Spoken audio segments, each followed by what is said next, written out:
All right, good morning and welcome to OTB AM on this beautiful Friday morning. It is a beautiful Friday morning because, number one, we've got these babies to give away over the course of the next hour and a quarter or thereabouts. It's tickets for the Ireland-Wales game tomorrow at the Aviva Stadium, so all of that good stuff to come. Stay tuned to our social channels to find out how to win those. So you've only got an hour and a quarter to get in. We'll give you the full details on that very shortly. And it's also a brilliant Friday morning because not only is Owen Shane along, we've also got special guest Kenny Cunningham. Oh, not that special. Good morning to you, Kenny. No, not that special. Very special. Not anymore, not anymore.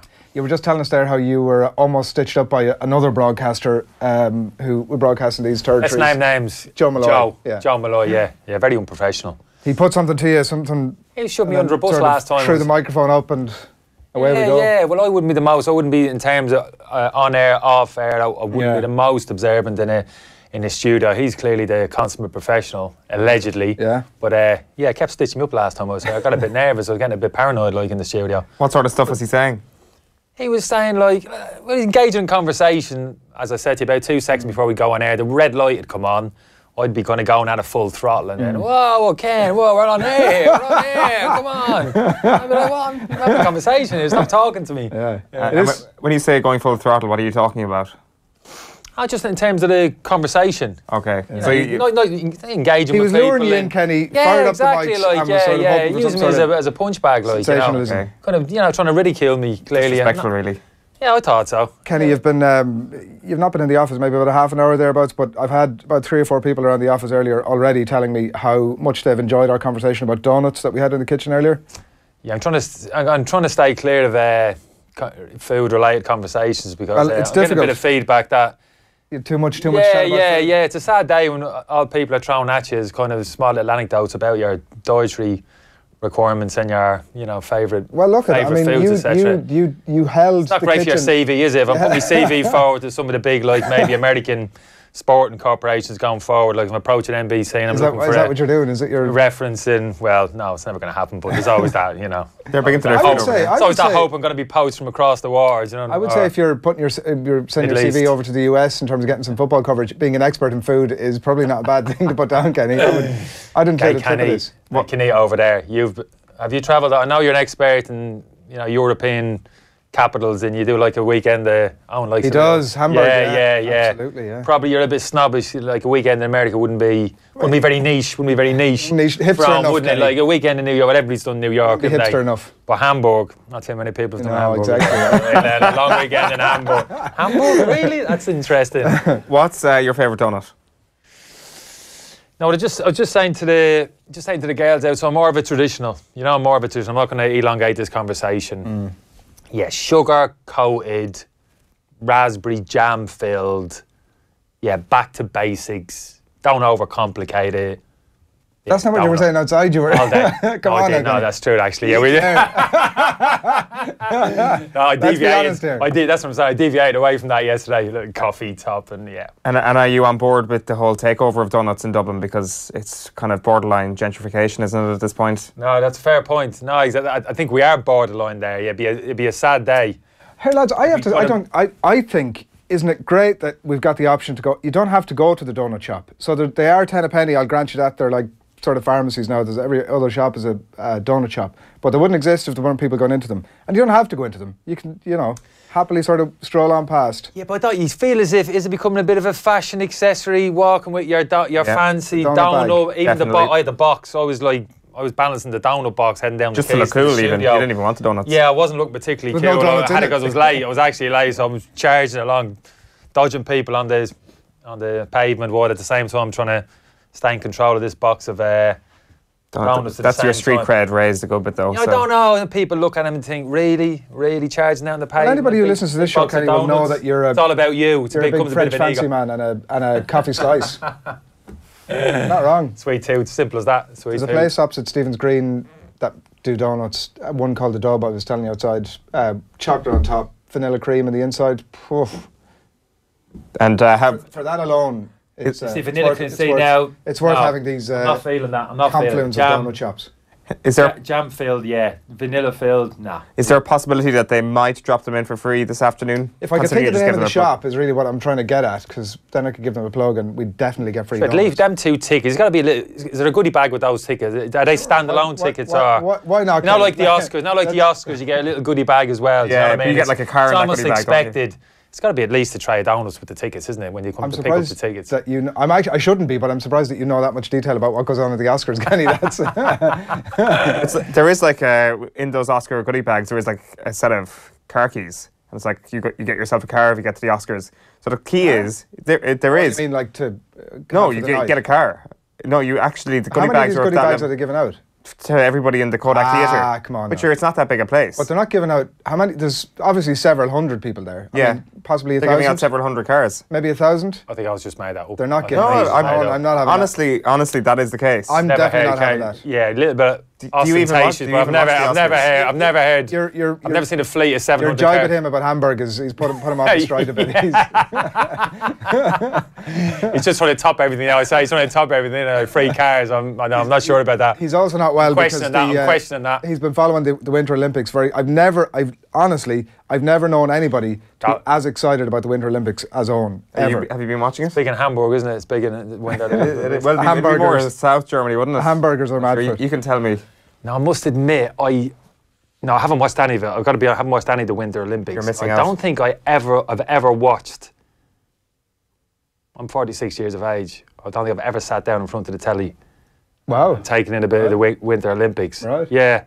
You're strange one, isn't it? You're missing out. I would say you would enjoy it. It is strangely an attractive. Do you know what it is? I'll tell you what it is. Because any time it gets a mention or I read about it in the papers, there's always a picture of that curling. Oh yeah. You don't like curling? I can't get my head around it. Have you heard? We're talking about rugby. Sorry, there've been doping scandals in curling over the last week. That's why they're actually. You need to be doped up to actually do the sport. To stay awake for the duration. To watch it, you need to be doped up to actually watch it from start to finish. You can get tired like hoovering your floor or brushing the kitchen floor. So I can see why somebody would dope. I mean, it's for the speed of but you were talking about the technical, the toy head props we were talking about and stuff like that. The technical aspect of the position like rugby. Not going to equate it to. But you know, you try and get into the kind of minute detail of the actual position, technically what you need. But the curling thing, I can't. I literally cannot. I can't understand it. I don't know where to start. It's like lawn bowling. When I see it, I'm thinking, what? I can't. Yeah.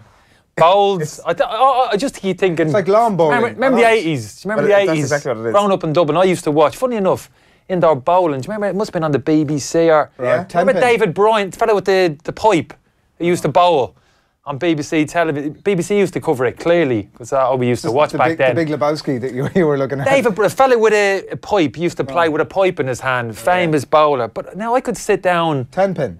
No, bowls. Bowls. All right. Yeah, bowls. Indoor bowls. And it was mad stuff like. But I could sit down and absorb and take in a bit of that. It's the same sport, but it's just on ice. It's exactly the same as bowls in terms of scoring. Yeah, but seriously, them people that are doing the sweeping, the cleaning, what in terms of how much really? What are they doing? Well, like, what are they doing? You're trying to shape the path of the ball. But let's also not forget here. Shape it. What do you mean shape it? You're not going to create any. Well, yeah, that's or the speed as well, isn't it? So it's the speed and speed and direction is affected by brushing. Just don't throw it as hard. Well, you want to affect the speed. Surely that's the skill. That's the skill in terms of release and in terms of bowls. Oh, sure, that's the primary skill. You're just overcomplicating it. It's a primary skill. It's kind of like, how do I put it? There's no need for it, is what I'm saying. You're putting another layer on there where you don't need it. Just throw the... One man bowling or one man curling or one woman curling. It's like passing the ball with the team. It's like passing the ball in football. As in, like you can have an accurate pass, but if it was a quicker pass, it would have been a more effective pass. Yeah, absolutely. But that should be down to the skill of the person actually throwing, releasing the whatever it is. What is it? What does it actually throw? The stone. But surely that's the skill in terms of the direction you throw and obviously the weight of that you put behind it. To introduce another factor. It is a bit like saying one person. It's like could kick the ball into the net, so there's only need for one aside in football. Yeah, it's like someone taking a penalty kick, a free kick from outside the box. It's halfway and going, oh, no. I haven't hit it the way I wanted. Can I retake it again? Or can somebody go and catch that ball in deep? But I don't think that's quite accurate. I think that... It's a bad analogy, you're right, but like, it is called curling. I mean, it's hard to push a stone and get the curl on it, whereas the brushers can give it that change in direction. You give it the power, and then you can pull it around an opposition stone. Who the hell ever who's responsible for putting that game together? And I don't want to be too disrespectful people who actually do it, because I understand there's certainly an element of skill involved. Obviously, in terms of athletic ability, obviously clearly that's not an issue. I'm guessing from what I've seen. So there's a technical. They need to dope. So I mean, there isn't an athletic requirement, obviously, if you need to juice up for it. Honestly, this has happened over the last week or 10 days that they've been found athletic requirement. Come on now. Just on a sweeping. On a point on that though, curling has not been the thing that has stolen my heart. It has been speed skating. Are you familiar with speed skating? Short track speed skating. It is wacky races in reality. It is absolutely sensational. One of the greatest sports on the planet. Really, yeah. Honestly, look it up on YouTube. Can we get a picture of speed skaters? No, actually, I haven't watched it. But obviously, I can get, skating in terms of going at speed. And collisions, short track, lots of turns, lots of drama, very, very good. It's like, obviously, when I would watch that stuff in the summer games anyway, any sort of sprinting, but this is on ice, so the chance for disaster. You would hate it. One of the key things to do with speed skating is there's VAR. No way. Yeah. They have to be, though. Significant VAR input. And tight pants as well, I suppose. After nearly... Well, aerodynamics. Marginal gains. After nearly every race, there's some sort of. The colours. That's not a big thing in terms of the. Well, tight out in terms of aerodynamics on the curling. There's this whole culture now with, honestly, I know you're not going to believe me, but there's a whole culture in curling now of being ripped, making calendars, being seen to have sort of Dave McIntyre style biceps. Honestly, I think I'd say Dave McIntyre style eyebrows. Look at if that goes with the package.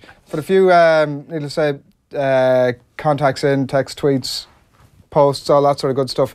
And Kent wondering how she wins these tickets. You just head along to our Twitter handle, Tommy. Details are here somewhere. Facebook and Twitter. Share, comment, send us your prediction. All of that good stuff, Kenny. That's how you're going to win the tickets. Yeah, it would be handy to know how you're actually going to win the tickets. It would be relevant information to have, wouldn't it? Yeah, I would like to. That would have, when he actually mentioned the fact there was tickets available to win, you would have actually explained how you win them. We got distracted by donuts and curling. There's speed skating there, Kenny. Look on the screen. That's what's going on. Look. And you see, look how close proximity they are.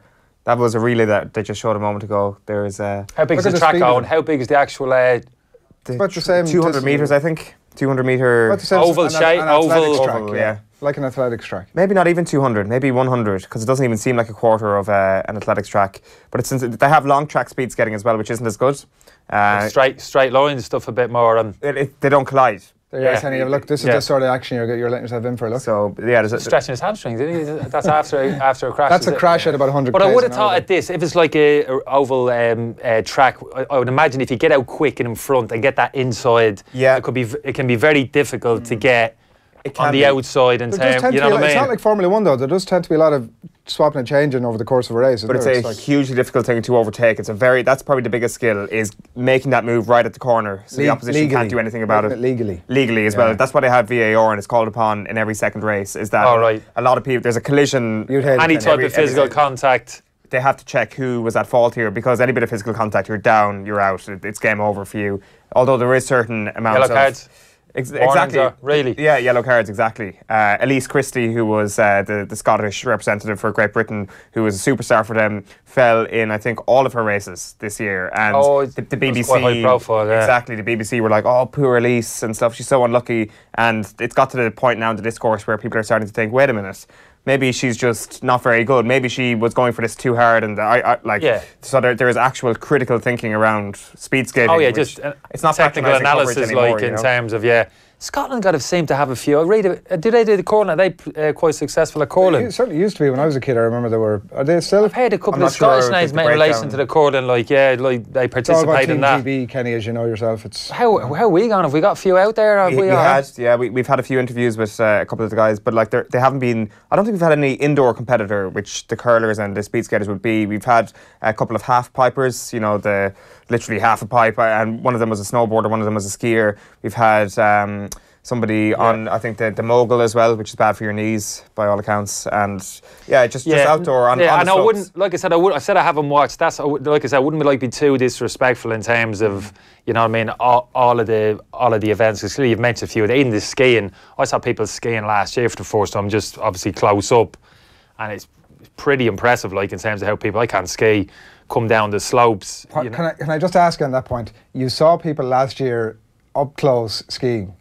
Did you go to a ski resort and watch? No, I didn't. Not for that reason. No, I brought the young fella to Lapland last Christmas, but just happened to be in a kind of a ski resort, a village. Well, snow is, I would think. Yeah, amazing. I was like, bloody hell, there's people skiing here. And it was amazing. Speed up close is something. Yeah, but that's what I'm saying. I'd literally sit at the back. He'd be running around the place on a sleigh, but people are literally coming down there. But just who'd be running around the sleigh, the young fella? He was, obviously going, just madness, like, but people, professional skiers, obviously people are there for the professional skiing, but just seeing them come over the top and actually work their way down towards you, it was literally, oof. Great sport. Yeah. Oh, high danger, obviously, very addictive.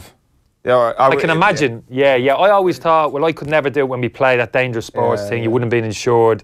And even since I've finished playing, I've never done it. I've always a little bit paranoid about picking up a knee, because a lot of knee related, I've always found people, you hear a lot of stories, like, it can't be a coincidence. And I always felt... There's baby slopes and stuff that you can get yourself into nice and gently. You're taking the mick? No, honestly, that's what they call them. That's what they call them. I'll go down to the creche with the kids. Like, you do get to that age where you do feel it. I feel as if I'm at that age, if I don't jump in there now, 2 foot now, I may never. Yeah, why would you not? I like the idea of getting to that. It's a bit like golf. Yeah. I love me golf, but I got to a stage a few years ago, I literally, the clubs got thrown into the back of the garage because it was driving me insane. Right, okay. Because I was getting to a level, I was getting a bit better. Yeah, I can crack these. You get to the stage, I can crack these, so I can get to scratch golfer here. Yeah. And then you turn up the golf course one day and you're playing off 28. Yeah, so that kind of... You say you don't play anymore? No, I haven't played for a couple of years. I will do again. I was speaking to Keith Andrews, actually. We're going to get He is a golf nut now, that guy. Oh, but he's got these honorary memberships all over Dublin, doesn't he? He's one of these now, isn't he? You know what I mean? You could have as many honorary memberships as you want. He's got as many captain. He's got as many club memberships as he's got radio and TV shows almost at the moment. Yeah. You were former Ireland captain. You could have as many honorary memberships as you want. I've got no clue. Keith was the youngest ever Wolves captain. So that's the clout in that's the clout in Keith Andrews. Gentleman Keith Andrews, I think, is what we should start calling him. Mayor, he'd be a potential. I always thought Niall Quinn would be the next, make the big breakthrough in terms of politician in Ireland, potentially significant position in terms of FAI, GAB, I think Keith could be the dark horse now. You think, yeah? Oh, Keith could be the one now, as long as it doesn't impact on his Keith Andrews show on Off the Ball, Kenny. I don't mind what he does. That's no, that's just a stepping stone. You're being used. You're being used out. You can't even see it. You can't even see it. I wouldn't disagree with that. Right, we've got a busy show upcoming for you over the next hour and a bit. It's Winter Wonders with Kenny that we've had over the last few minutes. We're going to get it stuck into the back pages, give you a flavour of what's happening on Friday's newspapers in just a second. Kenny is here to talk all things football. And when we've done with the donuts and the curling, get his take on football this weekend, looking ahead to some of the big action as well over the weekend. Matt Williams is going to join us in studio to discuss primarily Ireland against Wales in the Six Nations tomorrow. We're going to announce our competition winner before the show is done, and we're going to leave you with the two Rhyses who we had in during the week, Rhys Ruddock and Rhys Priestland. An interesting chat with them about mental health in sport and a lot of other interesting topics, and of course getting their predictions for the game as well. So that's what's upcoming over the next while. Do get in contact with us, hashtag OTB AM. We're here with you until just after 9 AM this morning, so keep your comments coming in and check out our feeds for the opportunity to win these beautiful tickets for the game tomorrow. So that's all upcoming. We've had plenty of comments in already. A couple of Friday puns here from Patrick Conway, who says Kenny should run a bakery. The turnover, he says, will be great. I like it. That's a good shout. That's good banter. We could pick on the Danish, he says. I mean, Kenny is well bred for a Northsider. For an outsider, that's what he says, yeah. Right, we'll get back to some of those in just a second, but we're going to tell you what's happening in the back pages first of all. Yeah, the rugby dominating proceedings this morning. We'll start with the Irish Times. Jerry Thornley writing that the Kiwi coaching edge adds to Celtic rivalry, while matter-of-fact Levy can't wait for Wales and his biggest challenge yet. That's Gavin Cummiskey in conversation with Dan Levy. He's been across the back pages this morning. On the attack, reads the headline in the Irish Examiner. players feeling a degree of frustration, admits Schmidt. That's to do with those Warren Gatland comments from 2015 being dug up again this week. At the back of the Irish Independent is a full-page ad, but it's a Six Nations team inside the back page. Rory O'Connor writing, Ireland need more craft than graft to slay Dragon. True test of attacking credentials awaits as Schmidt's side face their biggest test yet. And that's the rugby back pages for the time being, Adrian. Yeah, so the back page of the Irish Daily Sun this morning, whose name is on the manager's door. Jose jibe to tell Pog who's boss. This is the ongoing spat that we'll get Kenny's take on in just a second. Jose Mourinho told Paul Pogba, I'm the boss, in a furious training ground showdown. An exclusive there from Neil Custis this morning in The Sun. The exclusive also extends to the Star, where Peter Edwards writes that Paul Pogba is feeling a bit like a scapegoat. Now, I've read the piece and I can't find the quotes or the sources about that, but needless to say, it's pretty unsavoury between the two of these. Conor McGregor, I will fight. Seems like he wants to get back into the UFC sooner rather than later. The Herald this morning, we came up short. Statement of fact there after Celtic crashing out of Europe in fairly spectacular style last night. That is the Herald. In the Mirror this morning, Hoops Hopes turn Tsar. Did you get it? I was miles away. Sorry, Adrian. Hoops Hopes turn Tsar. You have to adopt a London accent really to fully plug into that one. Rogers blast players after rushing a front. Celtic blast players, really? Oh, yeah. There was. There wasn't quite that. There was also some. Generally very protective of the players after the games. And Nigel Twiston-Davis, the new one, horse of a lifetime. Nigel Twiston-Davis writes about it inside in the Racing Post this morning. On the back of the Times Ireland edition, Damien Lawler is saying that it's going to be a close race rather, for the GAA top job. There seems to be a bit of confusion about when the new Director General is going to be announced. That it could be announced this weekend at Congress, or it could be pushed down the line, as Damien Lawler is writing today. Some of the contenders for the DG job, he's pointing out, Jarlath Burns, Liam Sheedy, Tom Ryan and Ken Spratt, Assistant Secretary leading the sport and tourism functions at the Department of Transport, Tourism and Sport, is thought to be in the mix as well. So people involved in the GAA, people outside of the GAA thought to be in the mix. So it's going to be a very interesting one once even the candidates for this job are revealed, let alone the actual successful candidate. Just a couple of ones then from across the Irish Sea then on the back of the Guardian. We play legally, says Jones, in war of words over penalties. While on the front of the Daily Telegraph, it's also the Calcutta Cup being previewed. Big Brother is watching you. Eddie Jones reveals cameras constantly checking his players in camp. And even more remarkably than that perhaps, coach says his side are 40% fitter than when he took England to Murrayfield in 2016. Yes, a 40% increase in fitness in a professional sports people. That's impressive. In 2 years. How do you calculate 40% added fitness? It is the most unmarginal of gains. I think that's possible in terms of like the science they've got behind them now in terms of the backroom staff. Fair enough. It's significant though, isn't it? I mean, that's huge. I mean, people talk about like fine margins in terms of I'm not sure. players' physical conditions. That's 10% huge. Well, I mean, he'd be suggesting that the team were from 20. When did he say? 2 years ago. It's a bit of a it's a bit. I wouldn't say disrespectful. How unfit to would previous. you want to have been 2 years ago to have made those sort of gains? Maybe 30 years. 30 years ago. It's a fair point. Interesting stuff in the GAA that we might get into in a little bit. The new DG position has been put back slightly. It was due to be announced at Congress this weekend. It's been put back into the middle of March because of slight complications that had cropped up over the course of the applications process about whether the candidate needs to have a business degree or not. They eventually scrapped that. And also the new president is going to take up his seat at Congress this weekend. John Horan comes in for Aegon Afariel, and I was astonished outside, Kenny, to hear that this was a name you're very familiar with. Dublin's a small town, Adrian. You know that. Skeletons everywhere. Former teacher. Former science teacher, John Horan. I could tell you stories. I could tell you stories. I'd bring that man down. The platform is yours. I'd bring him down. No chance. Good teacher? No chance. Yeah, he was a good teacher, but obviously I had a reasonably close relationship with him because he was involved, obviously, in the Garda school, hurling and Gaelic predominantly, but also, and I give him credit for this because obviously he's steeped in the GAA, but at the time he was the one responsible really for putting the first football team together at St Vincent's while he was there. We went on to win a Leinster Schools title within 2 years. But yeah, John would have been obviously, as I said, like immersed in the gab, but with a couple of decent football players. Right. I don't need to say soccer, though. I don't know how it's always feel like I think it's important in this context. I think in this context to say soccer is probably legit. Yeah. I mean, the gab's the gab for me, and football's football. So yeah, alongside another teacher there, Mick Ryan, fair play to them, put the football team together, and off we went. So. Yeah, good times there. So within 1 year of Horan setting up this team, you were, what, Leinster champions? Leinster Skills, yeah, we won a Leinster title. Yeah, it was mad stuff. Yeah, Desi was in the team. Desi was like... In the football team, the soccer team? Yeah, we had to find a position for him, like, you know what I mean? Where was he playing? Big meathead, like, you know what I mean? We had to, like a wrecking ball, like, we had to get him in the team somewhere. I think we threw him up centre forward, just smash a few centre halves around the place, you know, just... Bit like Moussa Dembele, like Celtic. False number nine, hit Desi early. When you say like the ball sticks, literally when Desi got the ball into his feet, that, you know, forget it. You ain't getting the ball off from the bare like. But no, John. Yeah. I spent about 4 years with John. Little did I know he'd be the one who'd have the last laugh, like, you know what I mean, in terms of... Is that how you're viewing this, Kenny? Yeah, he's almost taking the spotlight off people. It's a disgrace. Was he a good teacher?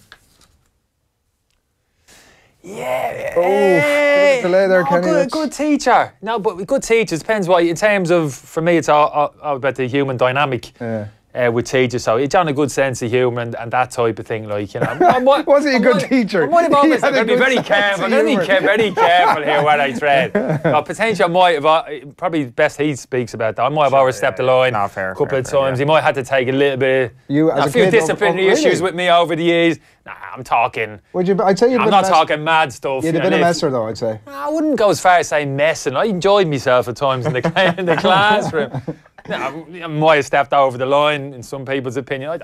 And John might have felt the need to take a bit of action. Right. Disciplinary, but yeah, a little bit. Suspended? No, not suspended. Like no. But I'll leave it there. I'll say it's up to John to put a bit more me on the bone. I'm absolutely certain he's going to address it in his opening speech. I'm going to see him in a couple of weeks. I think the Fiend are having a bit of a get together in a few weeks. Fundraiser up in DCU, that's what I pop my head along. So I'm going to do it. Hopefully, I might hook up with him. But after you've slated him here now, I'm not sure. I've done everything but slate him. And I'd hope you. Sounds like an exceptional candidate. Despite Aidan's promptings and proddings trying to get information out of me. He has an unusual path to president as well, in that he's never been county board chairman. He's only been administrator relatively recently. Like that, it tends to be a reward for having spent a lifetime in not quite an award, because to be fair, there's obviously full-on competition for it and that sort of stuff, but you tend to have spent your life in GA administration before you get into that position. So right, gotcha. It's a different path, but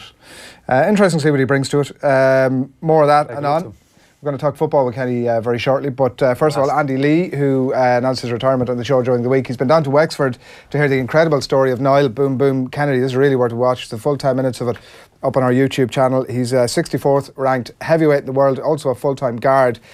He's fighting in Boston tomorrow night, and you can head over to YouTube and check out that full bit. But here's a snippet of it before we talk football with Kenny. Niall sparring with none other than Anthony Joshua.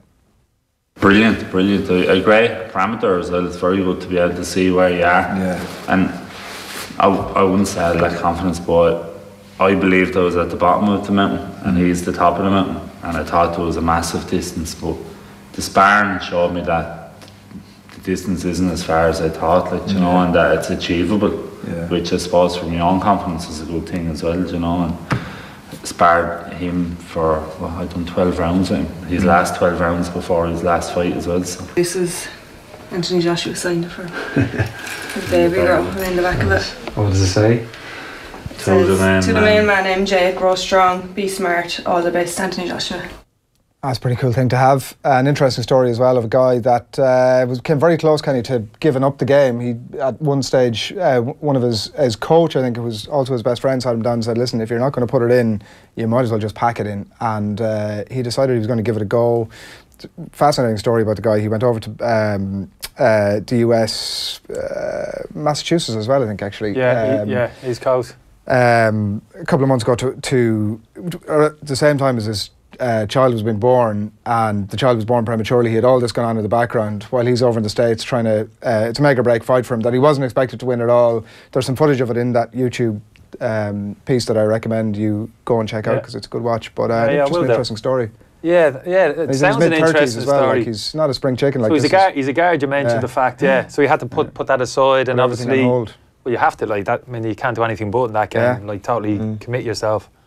Loads of comments coming in, and keep them coming in at hashtag OTB AM. Question here from Wayne Ryan. Did I hear Kenny right last night saying the Osterunds player sent the Arsenal defender out for a batch loaf? Classic.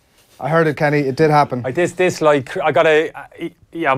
may well have done to, because Chris Commons mentioned to me, he was on the panel with me afterwards, and he was literally. It was the Osterunds striker. Was it Chambers that he? Yeah, Chambers. No, it was Sema. It wasn't. It was a great goal, brilliant goal. I mean, I couldn't believe how well they played last night. I watched a bit of the first game, but last night going into the game, I never felt this game's Arsenal shouldn't have game's been over. in trouble. Yeah, I couldn't even have made an argument last night in terms of, well, look, Arsenal got to be careful here, lack of concentration, football being football, point there.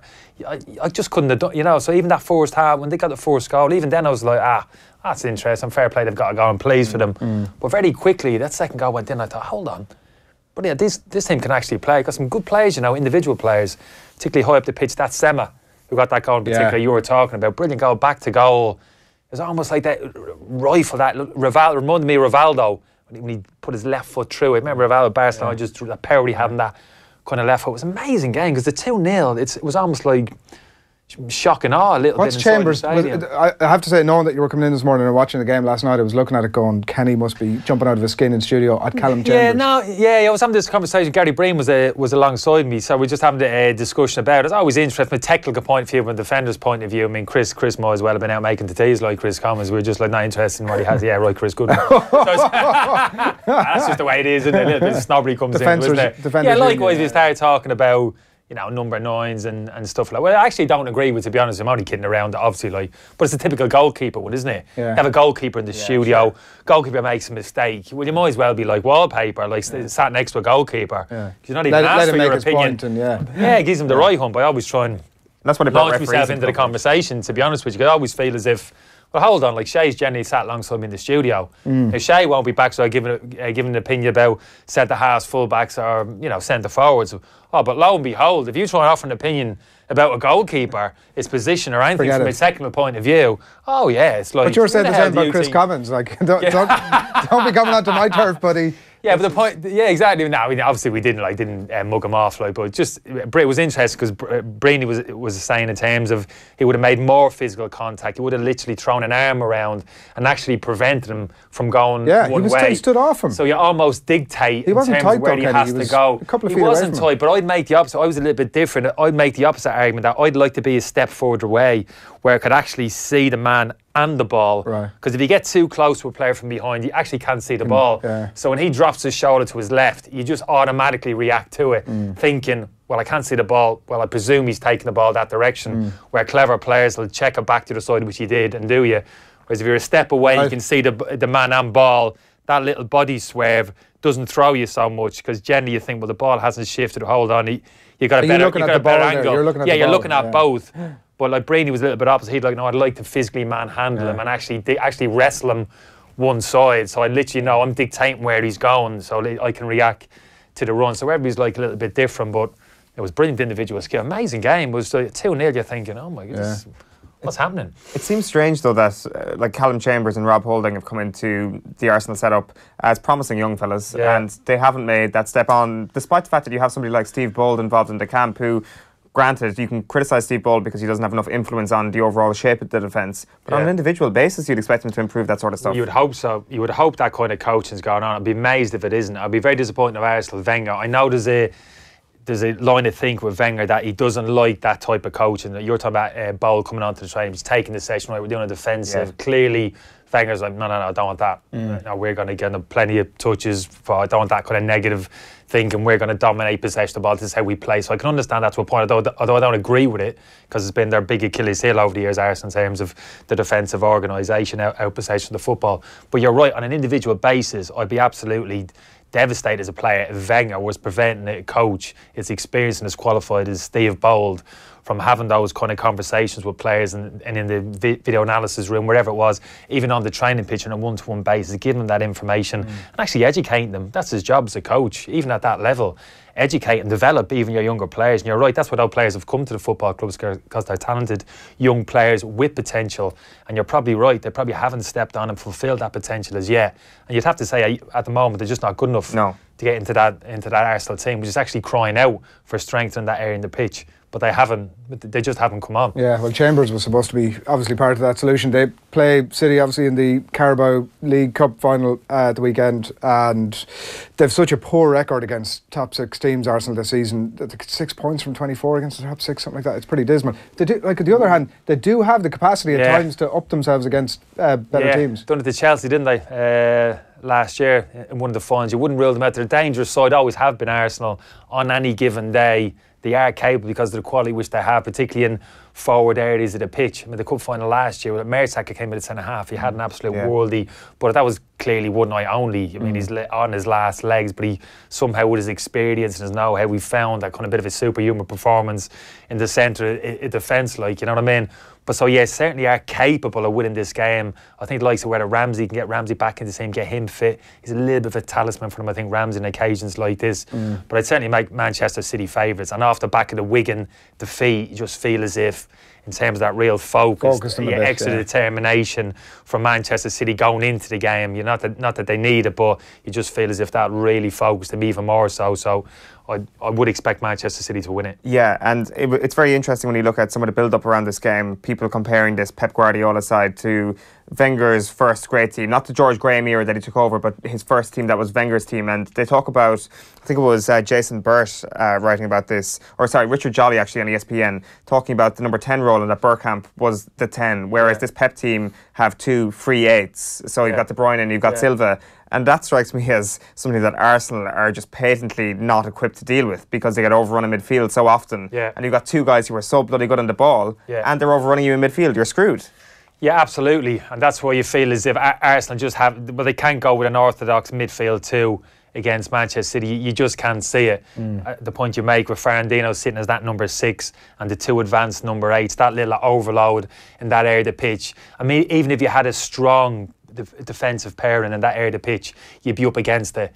Even like a Kante and a Matty from last year, up against that potential Manchester midfield 3, would have their hands full, just in terms of the quality they have, one-touch pass and positions they pick up, the little pockets in behind you, move the ball that quickly. That'd be a big ask for players of that quality, let alone a partnership potentially of Wilshere and El Neni in there having to deal with that.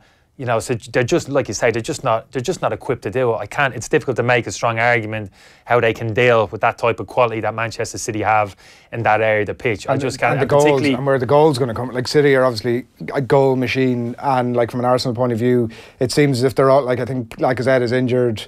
It seems as if they're all in on Welbeck, like a player who's played over the last 4 seasons or whatever. 60, yeah, well, Aubameyang will play, wouldn't he? Unless I'm wrong, and Aubameyang will play high up the pitch. But it's different because of like how they strengthen the squad high up the pitch. Mkhitaryan coming in, Aubameyang, people are like, oh yeah, abundance of riches, which they have. But I still haven't quite seen in terms of the balance, the dynamic up front, how exactly it's all going to fit together. Because I'm saying now Arsenal going into this game at the weekend probably have to play with 3 orthodox midfielders, which means you can't play with the 10. You sacrifice the 10 by playing with 3 orthodox midfielders. You play with an out-and-out 9. But Arsenal, I've got Ozil who wants to play, desperate to play that 10 role. Mkhitaryan's coming into the club and thinking, well, that's where I want to play. So you commit yourselves to playing with that 3 in there, which you have to against City, and you've got 2 natural number 10s who really you're thinking, I have to fit these somewhere into the team. So you're hiking Mkhitaryan on maybe the left wing, Ozil into a wider, which they don't want to be. So I don't quite see the fit there high up the pitch. Capable at any given moment, Ozil, Aubameyang, Mkhitaryan making things happen, scoring goals. Yes, certainly, but it's just, I still look at it and it's a bit of a mess. That Arsenal team all over the pitch, where City, like you say, the back 4, that regimented 3 in midfield, and we talk about, say, Silva and De Bruyne maybe, you know, dropping off and finding space, but they're actually quite regimented in terms of positions that they take up in those inside channels. They don't really head out on the touchline or drop into full back position to pick up the ball. They kind of break off to receive the ball, but it's generally within 10 yards in the areas of the pitch that they should be. And you look at an overview of the City when they play, it's pretty regimented how they play in and out possession. You know, generally teams, you look when they haven't got the ball, you can see the shape they take up. They drop into a defensive shape. But in possession of the team, generally most teams, a little bit of freedom in terms of positions players take up. Pogba's probably a good example. People say he roams everywhere. He loses his shape, build discipline, that type of thing. Some managers will give you a lot of freedom. Just go and play, take up any position. Yeah, I trust you. But Manchester City and Guardiola, you feel as if he puts as much time into positional sense in possession than outside. And so when we get the ball in this area, this is where you need to be. I'm not giving you freedom to go and float anywhere. Even De Bruyne and Silva, as good as they are, you're not just going to float out meander anywhere and get the ball. This is where I need you to be. When Fernandinho gets the ball in this area, De Bruyne, that's where I need you to be.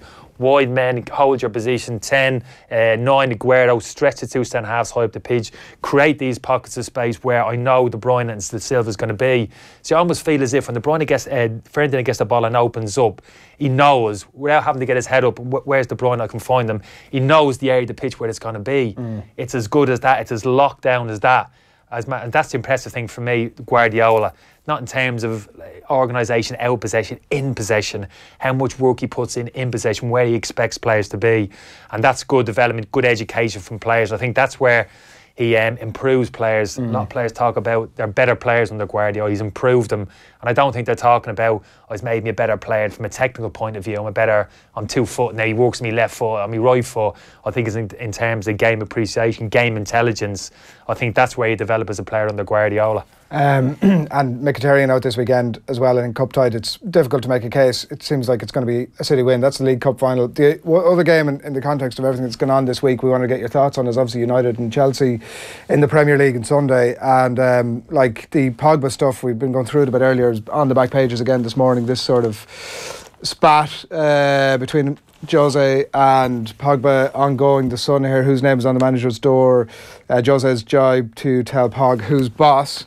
I wonder, is there going to be a solution found to this, and how does that come about? I mean, it's a bizarre enough situation that you would have assumed that Mourinho, as the manager in this dynamic, is the one who's stepping in to fix it. Even if Pogba's out of line, we don't know, but even if he is, surely Mourinho's got to step in and fix it. Yeah, I'm not a fan of this. We've seen this before, this behaviour from Mourinho last year, time and time again. Mkhitaryan was the obvious one early on in his career, but Martial, Jones, Smalling, Luke Shaw, Rashford, we've seen this type of situation, this kind of, I wouldn't say public humiliation, although in the case of Luke Shaw, that's exactly what it was. I thought it was unforgivable what Mourinho did in relation to a young player like Luke Shaw. But in public, to be kind of, talking your players down as he has done. For me, people say, some people you have to, treat them with the stick. They respond to that. Well, in my experience, very, very few players. It's a small percentage of players who, if they're publicly kind of ridiculed or criticised by a manager, that will have a galvanising effect on them. Those situations for me are few and far between. By and large, players don't react very well to that. Is it retrievable? Is this retrievable, do you think, this situation? Oh, I think it is, because I don't think he's probably come out and said his attitude is a disgrace. But he did allude to it why McTominay played the other night, and he said, well, Paul, hasn't had a lot of football recently. He said he wasn't available at the weekend. He took himself out of the team. I couldn't even, at the end of that, I couldn't even fully understand what he was talking about. Yeah, what he was saying was, look, I wanted him to play. He said he wasn't fit to play. I wasn't happy about it, but what can I do? But he clearly wasn't happy. And I refer back to a Europa game last year when Smalling and Jones had injuries going into the game, picked up an international duty with England. And the question was, will you have Smalling and Jones back? And he said, well, look, he basically said, if it was me, I'd play. With their injuries, if it was me, I'd play. Whether they're going to play, I don't know. And I remember listening to this thinking, wow, what he's absolutely questioning their professional integrity, but just their character, their heart. If they actually want to put the jersey on and play through the pain barrier a little bit, really hanging players out. And there was a little bit of that with Pogba in terms of, well, I actually thought he was going to play Saturday, but he told me he wasn't, so, well, he doesn't want to play. So almost like poking and pointing the finger at criticism at Pogba a little bit. He's got to be careful, because the younger players, the likes of Rashford and younger players, they'll take it, they'll absorb a big personality, Mourinho. Pogba, he's got to be careful how he handles that young, because he needs him. He needs him, because without Pogba, with Pogba in the team at his best, they're not good enough to win a league title this year without Pogba. And we've seen it this year when he was out for that extended amount of time through injury. Manchester United are nowhere near. They are, without his creativity in the team, there's nothing. There is nothing in that. It's like a barren wasteland, that central midfield area. They're just like back to front second balls, and that's it, without him in the team. So unless there's a situation coming where Pogba's going to get shown the door, he'll get his money back and probably a little bit more because people will pay that money, and totally do major surgery on the team in the summer. He's got to build those bridges very quickly with Pogba and find a solution to his position in the team, which I think is obvious enough. I think we all know it. He's got to play a midfield three. He's got to play Pogba left of a three in that advanced A position that you were talking about, that inside left channel. He's got Matty there. We've spoken about this before in the hold position. Just got to find another one to play in there as well. Herrera's not good enough. Fellaini, we know that. McTominay's going to be that guy, isn't it? I'll give him credit on a very disciplined role the other night. Good legs, athletic, that type of thing. But in terms of real creative edge, quality, I'm not too sure he's quite there yet. He's a positive player, isn't he? Like I think he's a good one to have around. The forward pass almost. Yeah, and he's got potential. But at this moment in time, going into the starting next season, if Maria's going to play with that midfield three, he's got to go and find someone of real quality and release Pogba to play in that advanced position higher up the pitch, where he can go and influence the game, and where when he hasn't got the ball and he drops into his shape, he's kind of protected. You know, he's got a midfield narrow three around him. He's got two wide men dropping in, banking into a compact midfield five.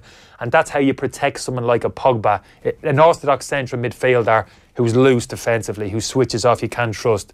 How can you play that player in a midfield position and get the best out of him? For me, that's pretty much it. There's no other way. You can't play him in a two, can't really play him in a diamond because you get exposed down the sides, he gets dragged out. You got to protect him in there by getting players around him, Matty behind him, another player alongside, wide men dropping in narrow to him, and just protect them, you know what I mean? And don't ask too much of him out of possession of the football. That's kind of the way forward, but haven't quite seen it yet, but I don't think he's got the personnel to do it. But he needs to get there pretty quickly. Yeah.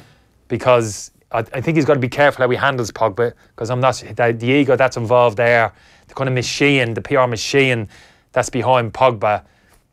You know what I mean? There's going to come a stage where ripple impact. Yeah, exactly. He's got to be careful. I wonder, like, just in the context of that game as well. Sid Lowe's writing in the Guardian this morning, and it's the point that keeps coming up about United. We'd spoken about it on the Keith Andrews show yesterday. Like, I'd been to some United games under Van Gaal, and it was horrible stuff to look at, and they weren't getting results.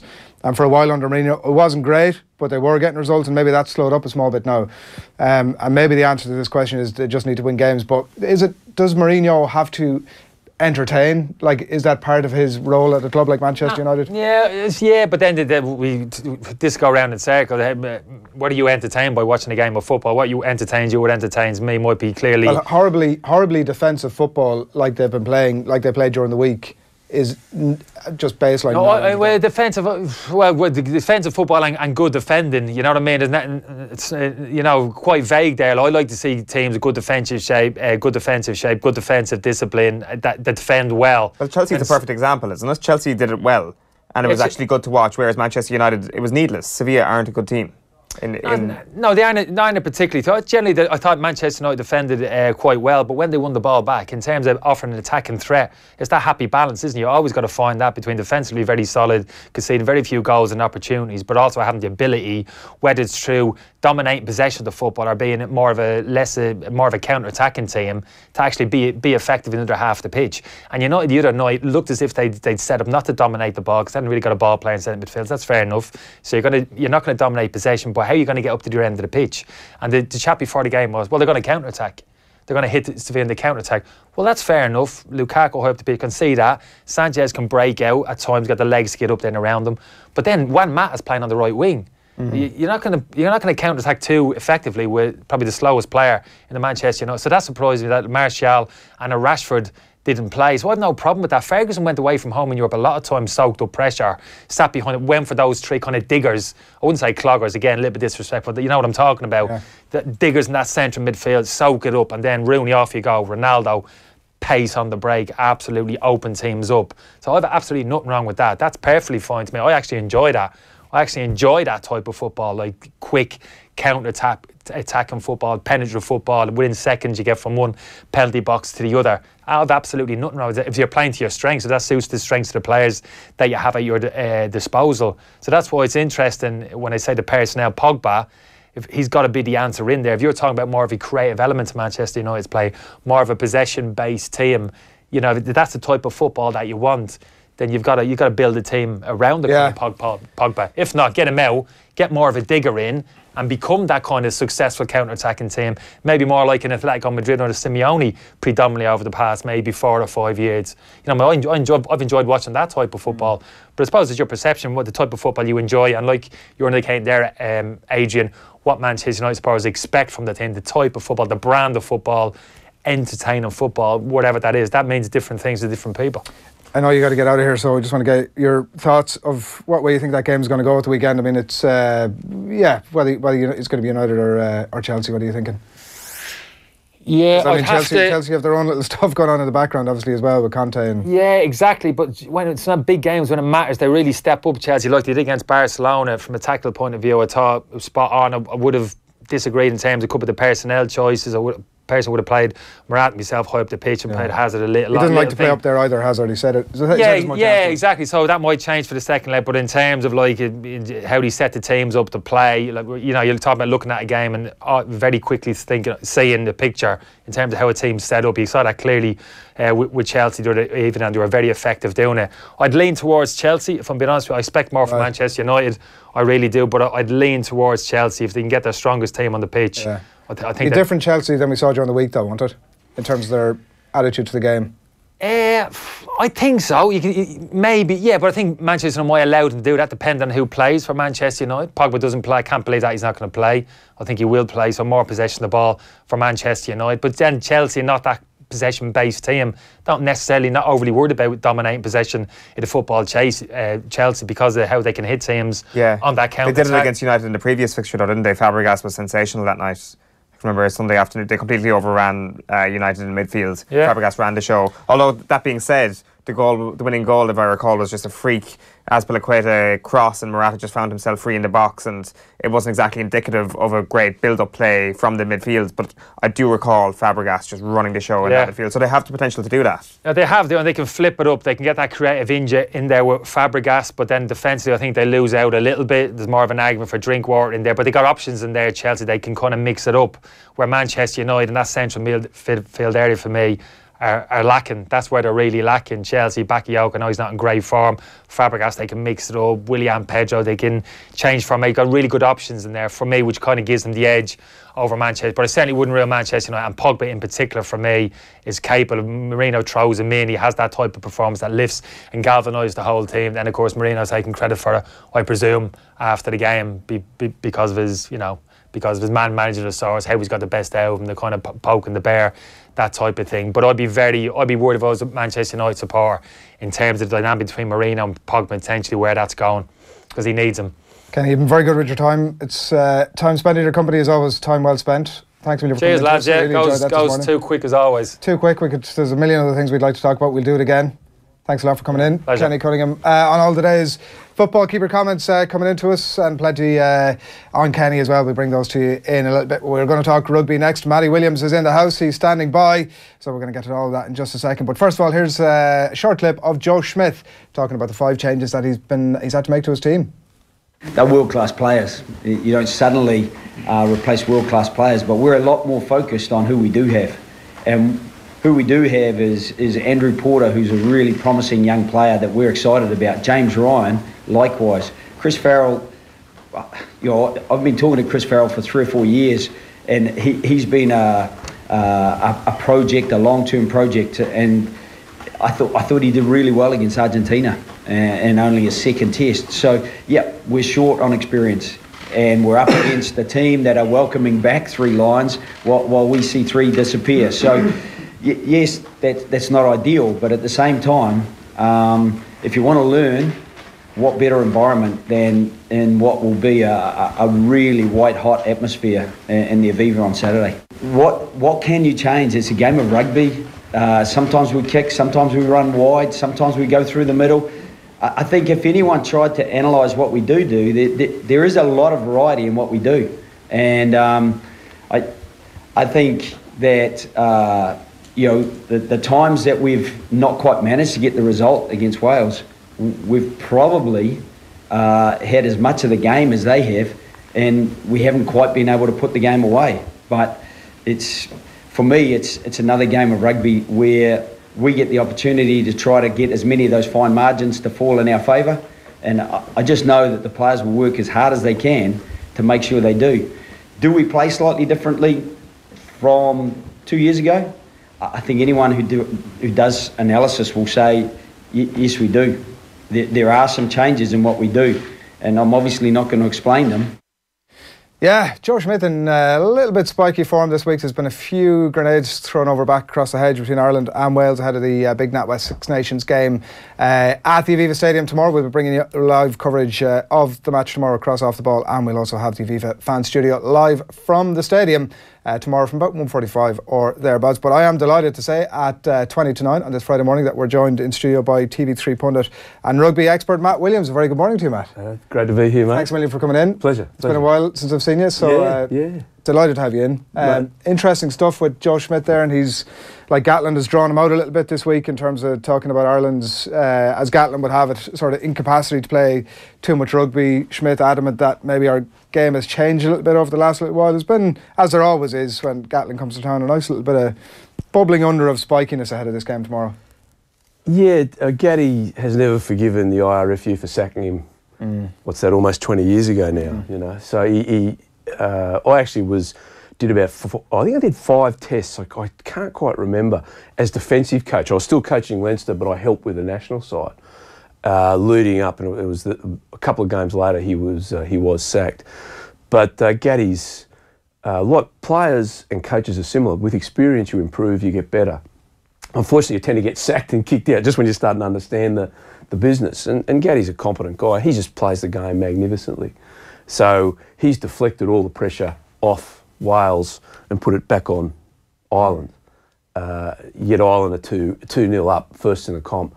But there's a bit of pressure on Ireland because of the injuries and a few other things. So he's played that game pretty well. And I think Joe does bite a bit on those things. He's a fabulous person, a fabulous coach. And I think he bites because he cares so much. He's passionate for his team. But I think you should, if you don't respond to Gatty, you tend not to get the venom coming through. You know, it's a two-way street. I've been sort of fairly confident about this game, I have to say, as of about 2 weeks ago. Much less confident and getting more concerned as the days go on. I mean, you've mentioned some of the injuries, 3 lines out from an Irish point of view, and 3, if you look across the 5 key players for Ireland, probably 3 of them are gone, and conversely, obviously 3 coming into the Welsh side. It's becoming, I mean, I'm definitely more concerned as the game approaches. I'm very worried. I've been watching the odds from the bookies all week, and bookies rarely get it wrong, but I think they're right off the mark for this game. I think Wales should come in slot favourites for the exact reasons you just said. You know, you lose 3 of the best players in the world at their position.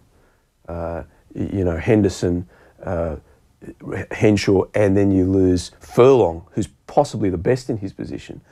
And they're replaced with a number of very talented but young players.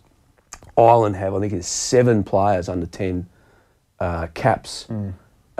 And then you look at our opposition that are coming in, replacing, as you said, with very experienced players' lines. They've had their own injury crisis. They're coming to the end of that now. They've played exceptionally good rugby against Scotland, dead unlucky, in some ways robbed against England. And I cannot see how they're getting 7.5, 8 start, 9.5 I've heard in some places. Right.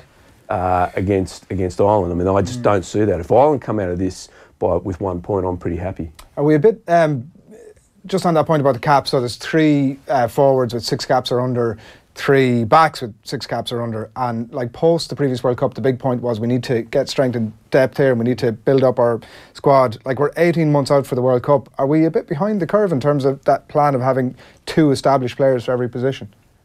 Injury... you can't, as a coach, you can't control injury, and Joe's just copped a bit there.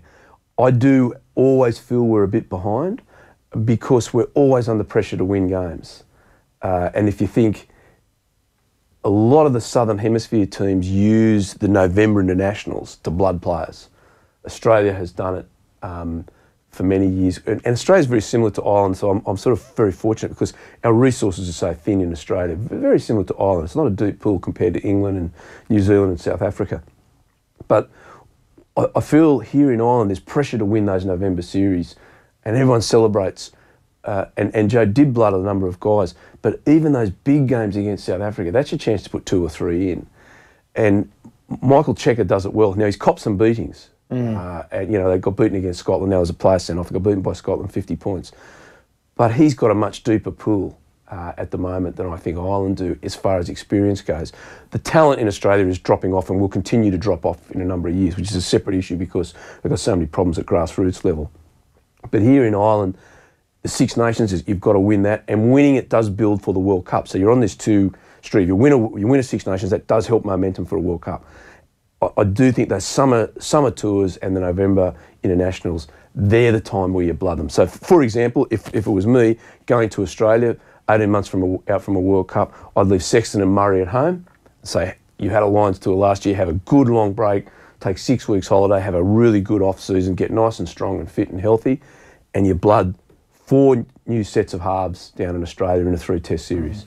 It doesn't matter if you lose. You know, it's not that's not the World Cup. The World Cup is coming. So I think there is a strategic way you can approach it. But what happens to the coaches quite often is the IRFU or the bodies that you're working for, every national body, they don't go and say, listen, it's okay to lose. Absolutely. They keep pressure on you to keep winning. Eddie O'Sullivan would have said that fairly regularly, that the pressure during the Six Nations was on, that it wasn't a case of you can go in and blood a few players. But maybe you do get away with that with if there's a summer tour or a November series away a little bit more, possibly. But. And in the old days, and this is where I think we've failed a bit in professional rugby, they used to play Wednesday fixtures. Now, you're seeing a lot of the touring sides, like the New Zealanders are now insisting on Wednesday fixtures on the tour. So they play Saturday, Wednesday, Saturday. And that was always the amateur days tour. And what you would do is you play your young players on a Wednesday. A wonderful old selector, you don't have them anymore, and we should because they're like talent scouts. He used to say those Wednesday fixtures were like a safety net for players. You could put a player out in his national jersey and he could fail. And you bring him in, put your arm around him and say, oh, listen, why did you fail? What did you do? And then you put him out the next Wednesday and the Wednesday after that in those games. And all of a sudden that guy's built up and now he's ready to play Test rugby. I have this belief that it takes you about 10 caps to be really comfortable in the Test arena. It's not just the pace of the game. It's not just the atmosphere. It's the whole build-up in the week. It's an incredibly emotionally straining experience, like delightful. Every atom of your being is alive. But it takes players a while to adjust to that. And how am I going to then perform at my best on Saturday? And so many ex-players say their first 2 or 3 tests they hardly remember. Right, yeah. You know, it goes by in a... It's just so emotional and so difficult. And we all have to do it. Every player that plays a test has to do that.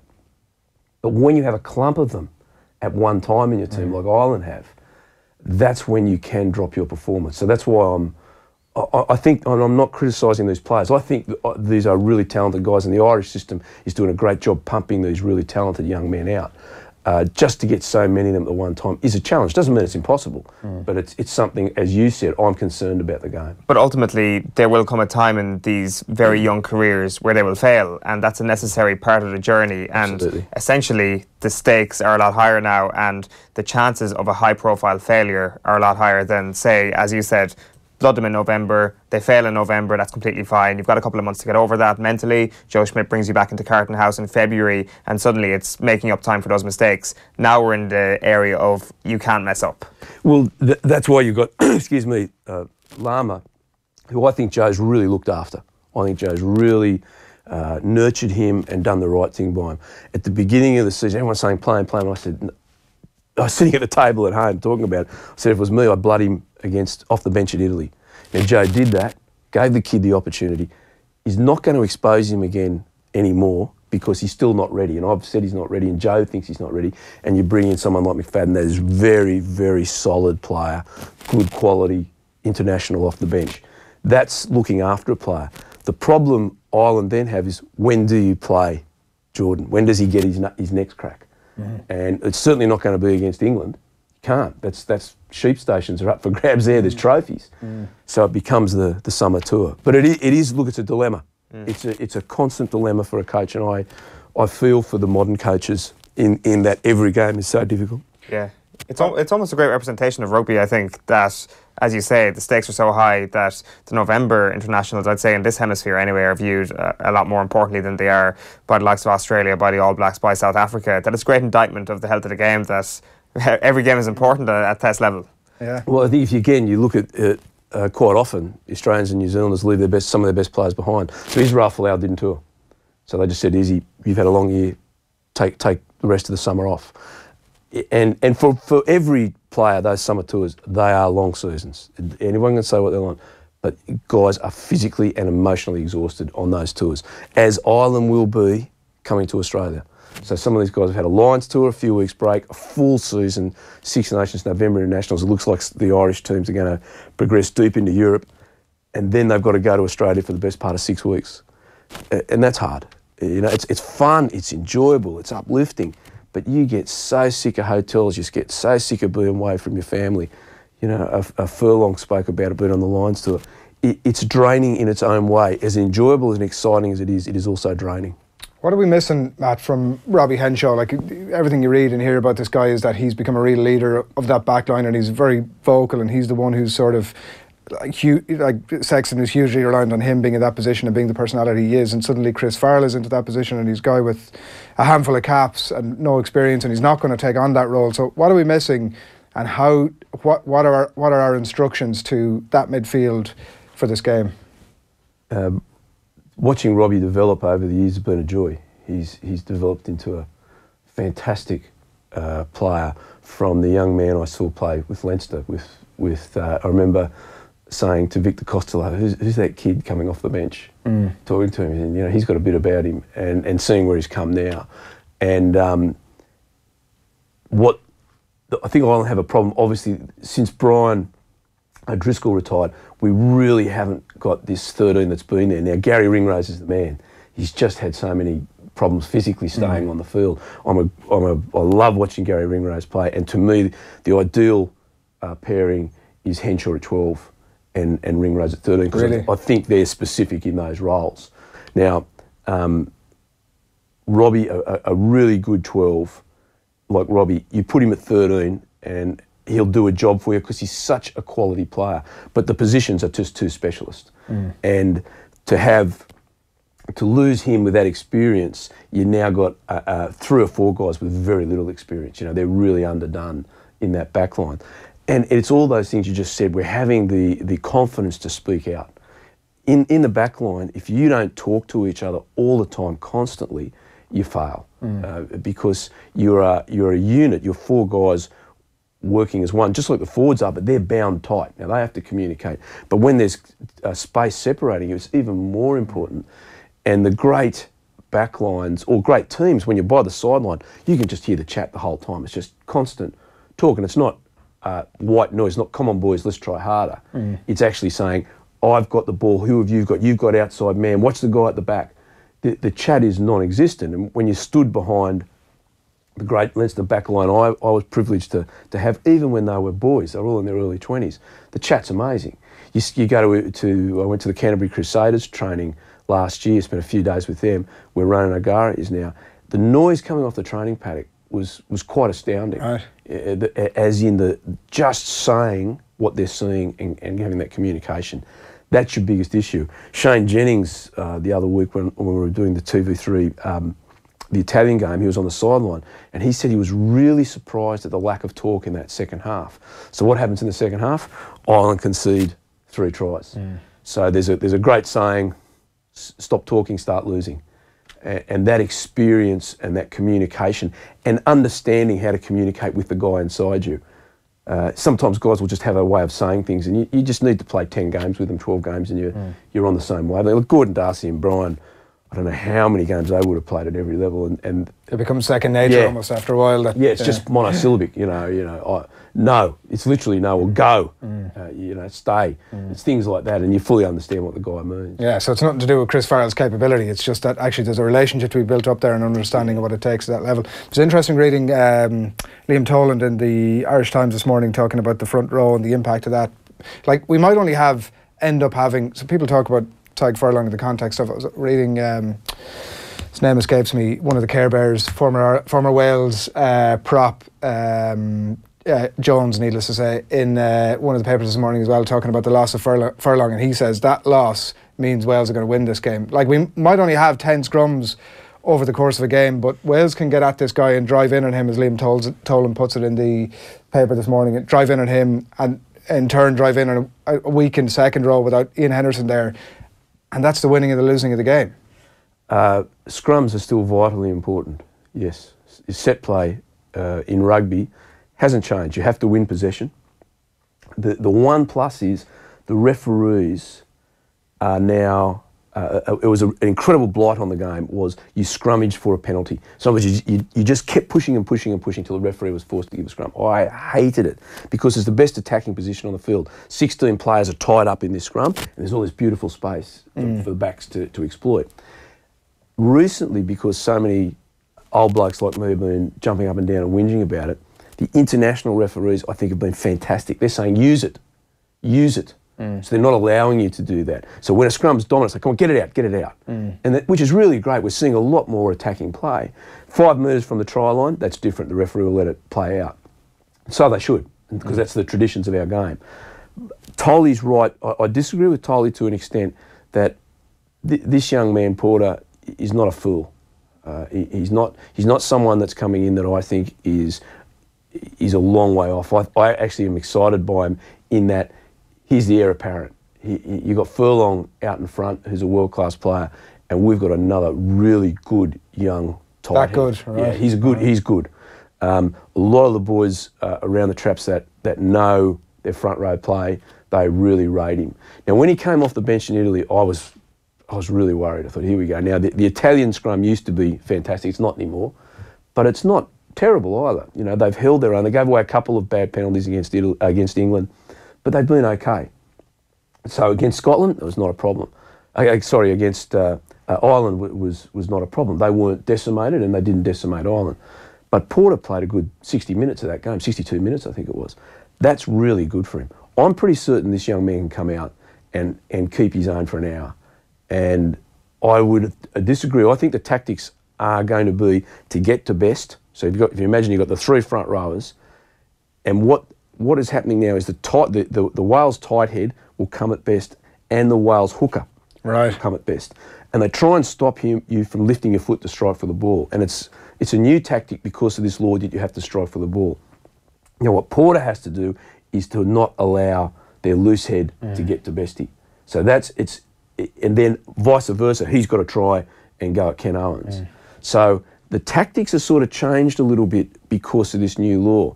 And Greg Feek's a very good coach. He's been a highly successful coach. It's an issue, but this bloke going out in this game, he's a star of the future. He's a real deal. It's early days. He's 22, which is childish for a prop. They're not at their best till they're 25, 26.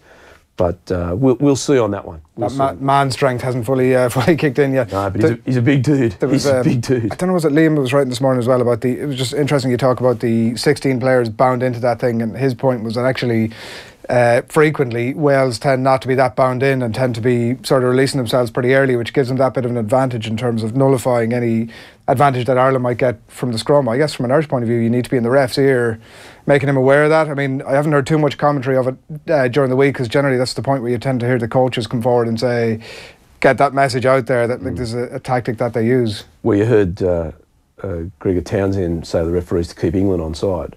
So you do try and send a message to the referee in your press conference. Definitely, you try to send a lot of messages to a lot of people in your press conference, and England are offside. But you're right. The one thing I would say with Wales, since the famous Hair Bear front row has retired, Wales aren't the scrummaging force they once were. Kenny Owen's a very good technician at hooker, line. But what they do is they're messes. They walk around, they step back, they pull you around, they try and make it a bun fight. So that side of it is not good. And Ireland are doing the opposite. Ireland have gone back to some really old school, wonderful thinking where the ball, we call it channel 1 ball, the ball comes out on the left-hand side between the flanker and the number 8. So that's lightning fast ball. And Conor Murray gets it and goes quick. And what it does, it takes the back row defence out. And Ireland have been doing that a number of times, and I really love it. It's great attacking ball as someone that loves attacking rugby. So I think a bit of this is just some spin coming in from the Welsh camp. And Tolley, I know Liam very well. I coached him. He's a great writer. I love reading him, but he's just thinking as the dirty old back rower he was. You know, he's obsessed. He's obsessed as well. He's become obsessed by the front row. Apparently, he can't stop analysing it. Well, he was a great cheat himself. So become second nature. Yeah. You know, it's poacher come gamekeeper there. You know. Just a quick one, a quick couple of ones actually on Dan Biggar. So Ronan O'Gara was writing this morning.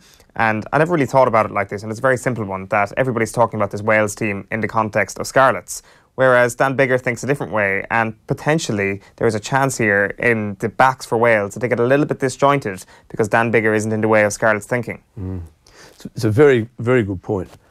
I think the observation of the England game was, for me, was that Wales kicked away with poor kicking a significant amount of possession.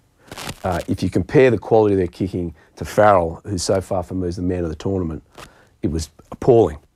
So even if Biggar is not on their wavelength, his kicking game is superb. You know, he's a very, very good kicker of the ball, and it's not just the kicking of the ball, it's when to kick the ball. And Wales against England kicked away all this possession within 30 metres of the try line. Now, one of them led to a try that was disallowed, but I think that when you bring in someone like Dan Biggar into that back line, it's what we were talking about before with the Irish centres. There's maturity, there's experience, and Shane Horgan has been saying this to me as well. They will push Biggar up flatter to take the ball. So it's part of the counterintuitive thinking of rugby. You want to get deeper because it gives you more time when you're a 10. The problem is that takes time and space away from the guys outside you because the defensive line's got more chance to move up. So the flatter you stand and the more pressure you put yourself under, the more space there is for the guys out wide. It's called game line theory, and it's this really counterintuitive way of thinking. It's a wonderful, it was invented by the 1927 Waratahs when they toured Europe, and there was no Australian team. They came here and they played games that were later recognised as tests against all the nations. And there was these couple of geniuses in this side. Cyril Towers was one of them, who's Paddy Howe's grandfather. And they developed this thing called game line theory. Now, that was 1927. It is still relevant today. It's the first thing you're talking to young 10s about is where do you position yourself to the game line? And there becomes this other imaginary line while we're talking theory, which is the tackle line, which is where the attack and the defence meet. So the deeper I stand, the more the defence is going to come to me. So the tackle line is closer to my try line. The flatter I stand, the closer the tackle line is going to be to their try line. But it puts your skills under pressure. So I had the misfortune to be the same age as Mark Ella, and who's the greatest player I've ever seen or played against. And he only played till he was 26. He would stand literally where my the cup is there, and it was so unnerving because you'd go, hey, you go back. You know? I can almost. And he had the skills where you just could never touch him. Sure. But what he did was his brother was playing fullback, 4 spaces out. He would score try after try to his 2 brothers. Gary was the outside centre. Now that's the immortal. That's a Brian O'Driscoll. So let's not compare any other 10 to Mark or any other 13 to Brian. So the rest of us normal mortals have to come back a bit. But if Dan can come up a bit flatter and therefore put under pressure, Farrell. Because it's your 13 that has to make those decisions. So if your 10 stands flat, it puts the defending 13 under pressure. And if Biggar does that, we're in a bit of trouble. The other thing on Dan Biggar, and this is, I haven't seen anybody make this point, so forgive me if I'm completely wrong here, but it was a shoulder injury that Dan Biggar is coming back from. And Warren Gatland in the press this week is all about, let's target Murray and target Sexton. And it seems like the most obvious thing in the world. Of course they're going to target that channel. But should Ireland not be targeting Dan Biggar with the ball in hand anyway? Test out that shoulder. Yeah, absolutely. Excuse me, and I think they will. I wouldn't be surprised if Biggar defends as a fullback. So they take him out of the line and put him at fullback. Gaddy being Gaddy, you can only get to 9 and 10 if you get over 1 to 8. Sure. I always laugh when they criticise 9s because usually it means the 8 guys in front of him had an absolute shocker. You know, and he's the guy getting the blame. And it's not saying that the forwards protect the back. So if the Irish forwards are going forward, Sexton and Murray will have a great day at the office. They're the best in the world. So why would he say that?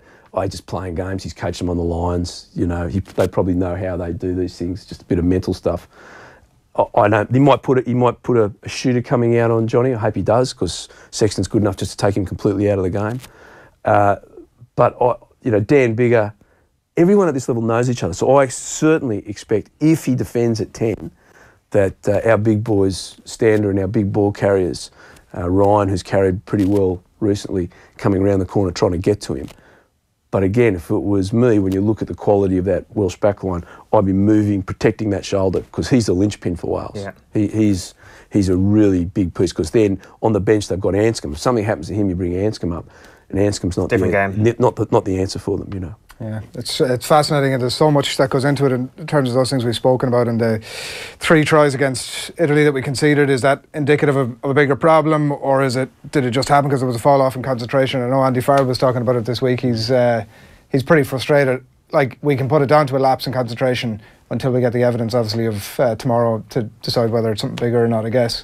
The test arena is this incredible arena, but there's still human beings playing it, and they'll always make mistakes. Now, that game was over at half-time, bonus point delivered, and they went on and they scored very quickly in the second half. It's almost impossible to not have some form of mental, a dropping in the mental intensity. As much as no one wants to do it, it happens.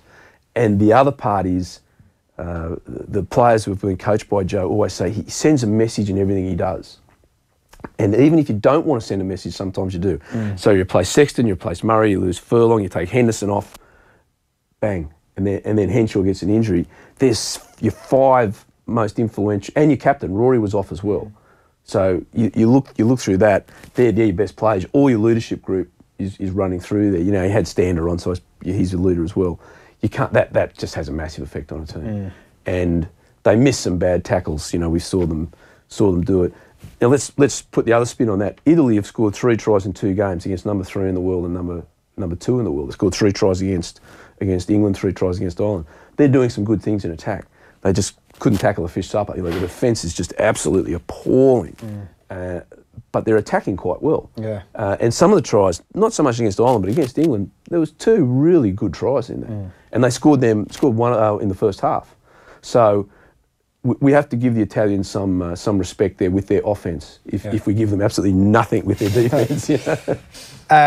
Does the worry lead you to think that Wales are going to win this game? What are you thinking? Mate, I really, everyone's just looking forward so much to St Patrick's Day in London. This would really rain on the parade. I'm really certain Ireland, with this team, even if they put this same team out, will beat Scotland.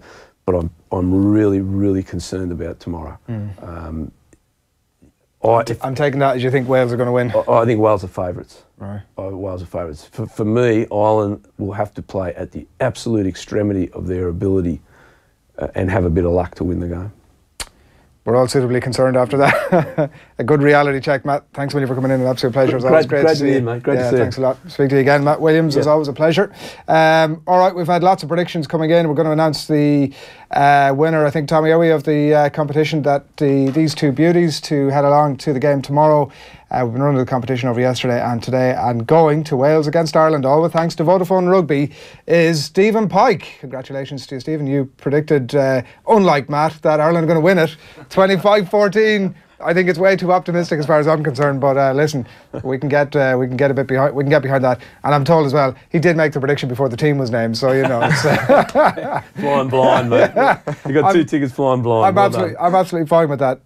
Gavin in Periscope says making his favourites given the respective injuries of Ireland and Wales is madness. Wales to win, alas. So that's what we're going to leave you. We've got lots upcoming over the weekend, plenty of Premier League commentary, and a big roadshow tonight as well. All with thanks to our friends at Heineken. We're going to have Brian O'Driscoll and Keith Wood alongside the Welsh legend Martin Williams and France legend Serge Betson as well. All of that coming live from the Mansion House tonight, live and off the ball on News Talk from 7 p.m.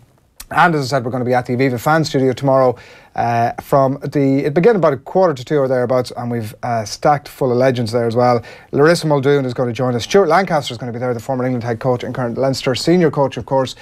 Ian Madigan is going to be there, the former Leinster out half, and Tom Shanklin. So it's a packed studio tomorrow, and all of that good stuff coming to you pre-match at half-time and at full-time as well. Matt, thanks for joining us. Thanks to Kenny Cunningham, who was with us earlier. Owen, have a great weekend. I don't know if you're Kerry in action this weekend. Are you? They are, yeah. Where are you off to? Against Galway and Killarney, or in Tralee, sorry. You going? I am indeed, yes. Yeah, so still kind of, getting a little bit ahead of myself, looking at the GAA fixtures. How do they stack up with the Six Nations rugby? All the good news for people out there is that the GAA doesn't clash with Ireland-England on March 17 because it's a 2:45 kickoff. I naturally just assumed it was going to be at 5 o'clock again this year, because last year it was on the same day as Kerry-Dublin. And we were all in the pub and we're like, this is going down to the wire, but we need to get in because the stadium's going to be packed for Kerry-Dublin, so it's on the radio. But there's going to be no worries that way. Because well, you're planning for March 17th already. I know. Making me more concerned. After this morning, I'm going to stop thinking that way until tomorrow afternoon, and after we've got the 4 points in the bag, hopefully. Well, we didn't get the selfies that we'd hoped from Inniskeen last weekend, No. Owen, so if you happen to see Owen Shane around Tralee, yes, this weekend, please do get a selfie. The first one in, we're going to get some sort of we're going to give you something. I don't know what that's going to be, possibly an off-the-ball mug, something as exciting as that. We're going to leave you with a piece that myself and Owen did during the week. We were joined in studio on Wednesday. We had Irish and Welsh internationals in studio. It was both Rhys Ruddock and Rhys Priestland helped Rugby Players Ireland launch their new app. It's available to download in the App Store right now, and here's how that piece went. Good morning. All right, I'm delighted to say we're joined in studio by the two Rhyses, Rhys Ruddock and Rhys Priestland. Lads, you're very welcome. Thanks a million for coming into us. You're certainly filling out the studio a little bit more than myself and Owen this morning. So I mean, it doesn't take much, obviously, but thanks a million for coming in. You're in. It's in partnership with Rugby Players Ireland and Zurich, who've launched the Tackle Your Feelings app, and it's available in the App Store.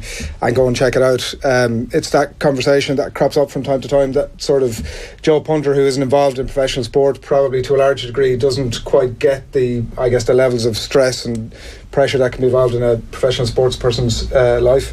Yeah, I think it's kind of applicable to anyone, and myself and Rhys were chatting earlier, and it's definitely something that both of us have put a lot of consideration into in terms of helping our performance on the field, and how you can improve your well-being and your happiness off the field, and how that leads to better performance. So I suppose the app is a real positive step taken that people can get behind and get involved with, and use it to develop their mental well-being and their levels of happiness and their mood, and I suppose their resilience to challenges in life in order to be more successful or more happy or whatever it is you want. Do you tend to get very stressed specifically around games, or where's your peak stress points in a week? Yeah, I think I'm definitely getting better, having to put a bit more of a focus on it, and learning that it's not just something that everybody's good at or has the ability to deal with without practice. So definitely taking steps to make sure that I'm more robust, as I said, and dealing with challenges, and also being kind to myself so I can be happy and healthy off the field and hopefully successful on it. So yeah, I think I'm looking forward to giving the app a proper go. I just had a quick look at it today, and it's definitely things that I've been working on, with a few extra things as well that I think I could learn from. So yeah, I think it's real positive. Looking forward to giving it a go. It's a human kind of trait of life almost, that we tend to we can be very kind to others and actually not all that kind to ourselves at times. Yeah, like I think if you said some of the stuff to other people that you say in your own head to yourself, you probably wouldn't, if someone said it to you, wouldn't like them very much. So yeah, it's important to be kind to yourself and have I suppose perspective, and be able to take a step back and think about things a little bit more, rather than letting the maybe negative things that you say to yourself take over. So that's all part of it with this app as well. Self-confidence, your the way you talk to yourself, and yeah, the way you deal with challenges, all that type of stuff. So it's good. What about yourself, Rhys? You play in a pretty pressurised position. What's your own relationship with stress? Yeah, it's probably something I used to struggle with quite a bit, especially if we didn't have a very good game, or if we lost an important game. Then, you know, like all professional rugby players, probably our own harshest critics. So it'd really eat me up. I'd sort of lock myself away for days on end, and you know, I wouldn't really look forward to turning up to work the next week. But as you get older, you sort of put things into perspective, use different techniques. So I want to see a sports psychologist, and I think the things on this app would, if I'd have had them back then, and knowing what I did now, I think I'd have been in a much better place throughout my career. But as I've got older, tried different things, found out what works for me, and you soon come to realise that rugby's not the be-all and end-all. There's a lot more to life than whether you win or lose on the weekend. Don't get me wrong, it's very important, but I feel like I'm a lot more level human being now, in terms of it's never as bad as what you think it is, and it's never as good as what you think it is. So I think with experience, I'm a much more rounded person now, and much more able to deal with the highs and lows of professional sport.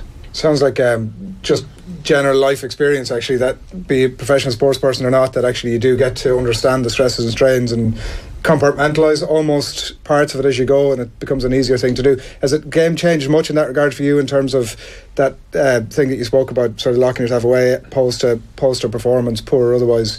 Has the game changed very much in terms of those open conversations about that kind of thing? Yeah, I think that there's not so much of a stigma regarding mental well-being anymore. I think at the time I felt like I'd been probably, it's not a very manly thing to do, go and admit that you need to sort of help with something, but I think it's something that's been spoken about quite a bit over the last few years, and I think people have soon come to realise that it's probably your mental well-being is probably as important as how physically fit you are and the tactics you employ in the field. You know, if I'm feeling good, then chances are I'm gonna play well on the weekend. It's not always going to be the case, but you give yourself a much better chance. So over the years, it's learning what works for you, and I just wish that I'd sort of taken these steps earlier on in my career. Maybe I wouldn't have had maybe there's some of the inconsistencies that I have experienced over the years. Yeah, because it can depend on a bunch of factors, can't it? Because you can have all the structures in place, and you might end up working for a coach, I'm not going to name any names, who might be might not necessarily be in their wheelhouse, that thing of, listen, we're going to give you the time to come and talk about this thing. They might be otherwise minded. It's quite dependent on a lot of fleeting factors, it strikes me. Yeah, it is. And I've been a serious sports psychologist, and I used to live with John and Davis, the 13, and we used to have a conversation about it, and I tell him, this guy's really worked for me, this has worked, and he gave it a go, and it didn't work for him, but I think the important thing was that he'd tried it, and it's not one size fits all. It's not, one thing's not going to work for everyone. So I think it's important, especially as a youngster coming up with your career, or just a young person, really, just finding out, trying different things, seeing what works for you, and trying to become that as well as a well-balanced human being as you possibly can. And I think whether you're playing professional sports or whatever other job you do, if like Rhys mentioned earlier, the happier you are and more content you are with yourself as a person, the more productive you're going to be, or the more successful, I think. You've mentioned the peaks and the troughs there, and understanding that it's never as bad as you think or never as good as you think. Do you feel that was kind of very evident in your career, come say 2014, that you had seen the unbelievable highs of 2011 and then 2014 with your own fans at times booing you? That must have been a particularly tough time, and you must have looked around and thought, God, this really was never as good as I thought. And surely in hindsight now you look back and say to yourself, well, I thought that was an absolutely horrendous experience. It was, but it's not as bad as I initially thought. Yeah, I think it was sort of my own fault that it got to that stage, whereas,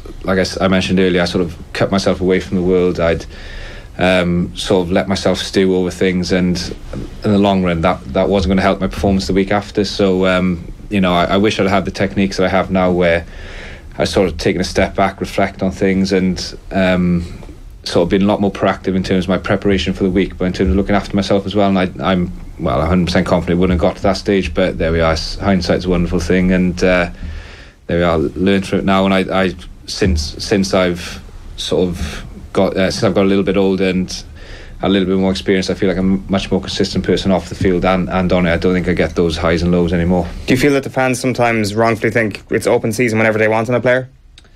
I'm not too sure, but I wouldn't hold anything against supporters. I think I struggle when I go to watch a game and I'm sat in the crowd, and honestly I wish I had earplugs in there, because some of the stuff that I hear, I'm thinking, have you ever watched a game before? Yeah. But there we are. Everyone's entitled to their opinion. It's just unfortunately sort of social media and things like that makes everyone think they're an expert these days. I wondered with both of you, it's the walking wounded obviously today as well. That's why you're both in with us. I think it's both hamstrings, is that right? Yeah. Seems to be the injury du jour at the minute, isn't it? It's a lot of players with it. Just in your own sense, Rhys, I kind of wondered, you're 27 I think now, yeah, and I've spoken to a good few people over the years about your personality and your quality as a player, and the caps don't quite match that. Obviously I wondered what your sense of your career at the minute is, what your levels of satisfaction almost with it. Well, to be honest, I think like you're always kind of hoping that you'll reach higher standards and get to better places, but I think I'm in a better place now in terms of that mindset and mentality now, that I'm actually confident. I believe that injuries aside, if I just focus on myself and doing the things that I've been doing of late, I feel like there's a lot more to come from me myself. So I think that's really positive, but I'm not really dwelling on like the types of injuries I've had, or maybe the fact that I got capped so young and took me a while to get another one. I think I've learned from all those experiences now, and I'm quite excited about the next few years and seeing where I can get to. When you talk about focusing on yourself, was there a time where you were, because like you say, I think it might have been 8 years ago, was it, since your first cap? And then it's taken you a while, obviously, to amass some, but just in terms of the rationale behind that, you talk about focusing on yourself. Was there a time where you weren't focused on yourself, almost you were looking at those around you? Yeah, probably that. I think I just something I kind of spoke about like my philosophy of late would be like to focus on the process a lot more. I would have always like wanted an end goal, so for instance to be in a certain squad or to play in a certain match, or always looking for I suppose that outcome, whereas now I just focus on the process. Like Rhys said, like your preparation during the week, just make sure you're doing all those little bits and enjoy that process, and don't judge yourself on whether or not you're in the Six Nations squad or in the starting team or anything like that, because it's too hard, you can't control it. So it's just going to knock you back and you don't have any control of it. So I think all those things have made me a lot more happy in the day-to-day and enjoying my rugby a lot more. So I'm looking forward to getting back out on the field and hopefully starting off where I left off before the injury. Was there a moment that realisation hit you in terms of like, there's only so much stuff I can control? Was there a moment that hit you, or somebody that delivered that for you? My brother would be someone I look up to a lot, and he's really, his mindset and his discipline and everything in terms of what he does with his job and his rugby has been huge inspiration for me. So chatting to him and I suppose learning lessons from him, but then also just chatting to other players and the way they deal with things and the way they sort of shape their week around the game and everything like that. So I've just, I think, experience and surrounding myself with people like my brother Kieran and other players who've gone on to do good things and hoping to learn from them in the process. I suppose focusing on the process as well kind of helps you recover from injury a little bit more. It doesn't allow the moment you get injured to become a car crash in your season. Yeah, 100%. That's something I've noticed with this injury. Like, everyone was like saying to me, "Oh, geez, you must be absolutely so annoyed. Like, you got injured. You were playing so well. Think like you could have been Six Nations around the corner. All this kind of stuff. It must be really hard to take." But I think I've actually bounced back quicker from this injury and been able to move forward quicker because I was able to put it in perspective and, like I said, not worry about what team I'm not in, Six Nations or whatever it is. Just enjoy doing my day-to-day, as limited as it was in the start, doing the basic rehab and build through that progression to where I'm at now and hopefully playing in a few weeks' time. So, like I said, it's just things you learn over the years and experiences guide you in that direction. But definitely think it's a much healthier mindset to be in. Rhys, I was wondering if obviously we want to talk a small bit about the game upcoming. I was kind of going through the various quotes and injuries and form lines and all that sort of stuff today and trying to get a fix on exactly if every available Welsh 10 was fit, who starts. Dan Bigger. All right.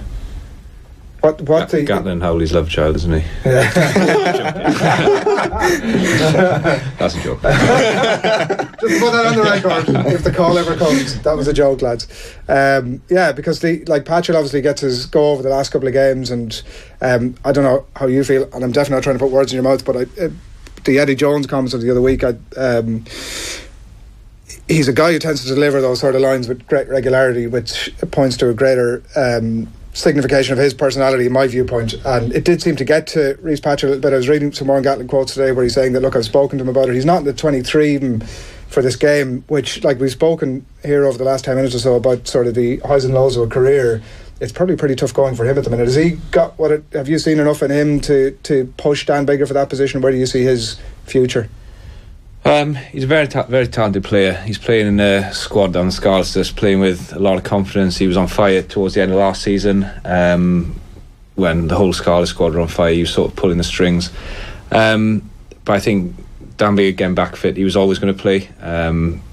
He was in good form before the Six Nations, and I think he's only missed sort of 3-4 weeks or something like that. So I think it's no real surprise to anyone involved in that squad that the Big just come straight back in. Pat will probably feel a little bit disappointed that he's not in the 23, because whenever he's played with the Scarlets at fullback, he's been very good. He's a big physical guy. He's fast. He reads the game well. So he's got a very well suited skill set to play fullback. It's ruthless, isn't it, from Gatland, just ditching him out entirely? Like, I mean, you would think even for his confidence that you put him on the bench and say, listen, we'll get you 5 or 10 minutes or see how the game goes. In all fairness, I don't think Warren Gatland's, he's not concerned about like Rhys Priestland's confidence. He's picking a team that he thinks is going to come to Ireland and win. So he thinks that Anscombe, he played very well up in Twickenham, did well when he came off the bench against Scotland. So he's gone with Anscombe because he likes his versatility and probably the control that he brings when he plays 10. But I think it's more so down, yes, it's a little bit of a coach responsibility, but I think the players need to be proactive in terms of if he is feeling disappointed that he's not involved, then he's got to figure out what's good for him in terms of keeping him level and realising that something could happen this weekend. He's back in. He could be back starting the week after. So that's something you get as you get older. I'm sure he's got good people around him to advise him on what to do. Just as we wrap, just interested about your thoughts ahead of the game at the weekend and how you think it's going to go. I know that from the Welsh side, Gatland's been talking about targeting Murray and Sexton, and sure, why wouldn't he talk about that, and about the aerial bombardment. How do you see the game going at the weekend, and where is it going to be won and lost? Yeah, that, to be honest, last couple of times of playing against Ireland, that's been a huge focus in terms of keeping Murray and Sexton quiet, because I think if you manage to keep those two quiet, you go a long way to keeping Ireland quiet as well. Obviously Robbie Henshaw missing is a big loss, especially for Sexton, having that guy outside him that he knows he's there, can rely on him. So I think Wales are very well matched in terms of coming up against Ireland. They've had good success over the years, and I'm sure they'll be coming here to sort of try and ruin that St Patrick's Day encounter they've got with England at Twickenham. So they're full of confidence. I think Wales will go quite well on Saturday. It'll be a tight game, but I think Wales will win it. Rhys? Yeah, I do think that myself and Rhys were chatting earlier and saying that these games have been really tight over the years, and Wales have come out on the winning side a number of times in recent years, so they won't fear the Irish and they won't fear coming over here. But I think I think we've got the squad to be able to win the game, but I do think that Wales, having lost narrowly last week and feeling like they almost should have won that game, will be a really dangerous animal. I think I think we'll win, but only by a number of points, maybe 3 points. Right, 1-1. We'll see how we go at the weekend, lads. Thanks a million for coming in to us. Really enjoyed that. Cheers. Rhys Ruddock and Rhys Priestland. You can check out the Rugby Players Ireland and Zurich launch of Tackle Your Feelings app, available on the App Store now.